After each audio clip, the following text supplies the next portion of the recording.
Bible reading Psalm 132. Add daily dose of Hope 7.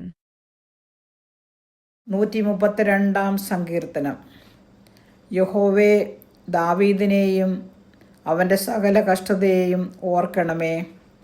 അവൻ യഹോവയോട് സത്യം ചെയ്തു യാക്കോബിൻ്റെ വല്ലഭന് നേർന്നതെന്തെന്നാൽ, ഞാൻ യഹോവയ്ക്ക് ഒരു സ്ഥലം, യാക്കോബിൻ്റെ വല്ലഭന് ഒരു നിവാസം കണ്ടെത്തും വരെ ഞാൻ എൻ്റെ കൂടാര വീട്ടിൽ കടക്കുകയില്ല, എൻ്റെ ശയ്യമേൽ കയറി കിടക്കുകയുമില്ല.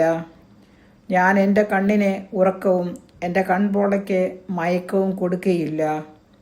നാം എഫ്രാത്തിൽ അതിനെക്കുറിച്ച് കേട്ട് വനപ്രദേശത്ത് അതിനെ കണ്ടെത്തിയല്ലോ. നാം അവൻ്റെ തിരുനിവാസത്തിലേക്ക് ചെന്ന് അവൻ്റെ പാദപീഠത്തെങ്കിൽ നമസ്കരിക്കുക. യഹോവേ, നീ നിൻ്റെ ബലത്തിൻ്റെ പെട്ടകവുമായി നിൻ്റെ വിശ്രാമത്തിലേക്ക് എഴുന്നള്ളണമേ. നിൻ്റെ പുരോഹിതന്മാർ നീതി ധരിക്കുകയും നിൻ്റെ ഭക്തന്മാർ ഘോഷിച്ചുല്ലസിക്കുകയും ചെയ്യട്ടെ. നിൻ്റെ ദാസനായ ദാവീദിൻ നിമിത്തം നിൻ്റെ അഭിഷിക്തൻ്റെ മുഖത്തെ തിരിച്ചു കളയരുതേ. ഞാൻ നിൻ്റെ ഉദരഫലത്തെ നിൻ്റെ സിംഹാസനത്തിൽ ഇരുത്തുമെന്നും നിൻ്റെ മക്കൾ എൻ്റെ നിയമത്തെയും ഞാൻ അവർക്ക് ഉപദേശിച്ച സാക്ഷ്യത്തെയും പ്രമാണിക്കുമെങ്കിൽ അവരുടെ മക്കളും എന്നേക്കും നിന്റെ സിംഹാസനത്തിൽ ഇരിക്കും എന്നും യഹോവ ദാവീദിനോട് ആണയിട്ട് സത്യം.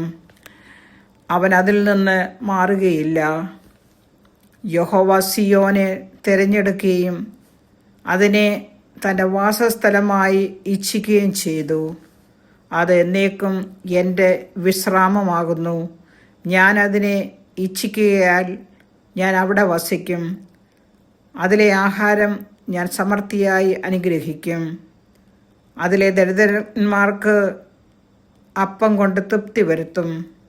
അതിലെ പുരോഹിതന്മാരെയും രക്ഷ ധരിപ്പിക്കും. അതിലെ ഭക്തന്മാർ ഘോഷിച്ചുല്ലസിക്കും.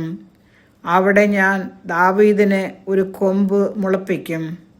എൻ്റെ അഭിഷിക്തന് ഒരു ദീപം ഒരുക്കിയിട്ടുമുണ്ട്. ഞാൻ അവൻ്റെ ശത്രുക്കളെ ലജ്ജ ധരിപ്പിക്കും. അവൻ്റെ തലയിലോ കിരീടം ശോഭിക്കും.